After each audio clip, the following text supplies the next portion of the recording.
You know that feeling when you're constantly walking on eggshells? They treat you like you're the love of their life, and the next, they're cold, dismissive, or even cruel.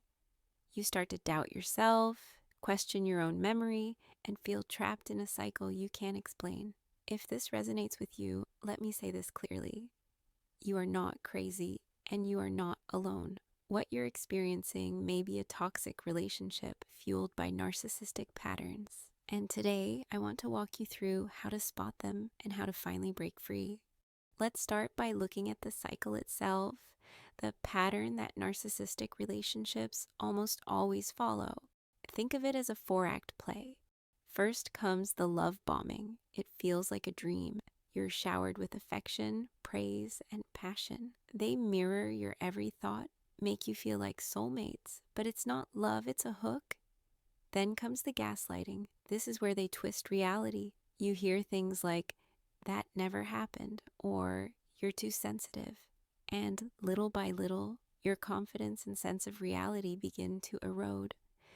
Next is the devaluation. The pedestal you were once placed on suddenly collapses. The compliments disappear, replaced by criticism, sarcasm, and indifference. No matter what you do, it's never enough. And finally, the discard, and often the hoover. They might cut you off abruptly, leaving you devastated, but just when you begin to heal, they reappear with apologies and promises of change, pulling you right back into the cycle. Once you see this pattern, you realize it's not about your worth, it's about their need for control. So, how do you actually break free? Here are 3 powerful steps. Step 1, name it and get support. Stop calling it just a difficult relationship. This is abuse. Reach out to a therapist or a support group that truly understands narcissistic dynamics.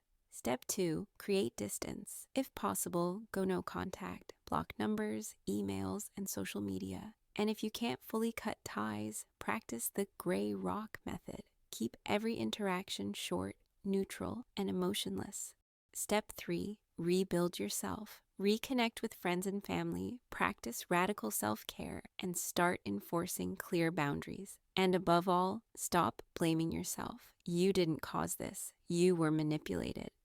Breaking free isn't easy, but it is possible, and it's the ultimate act of self-love. Remember, knowledge is your shield, boundaries are your armor, and healing is your victory. You are not broken. You are stronger than you think, and you deserve a life filled with respect, peace, and real love.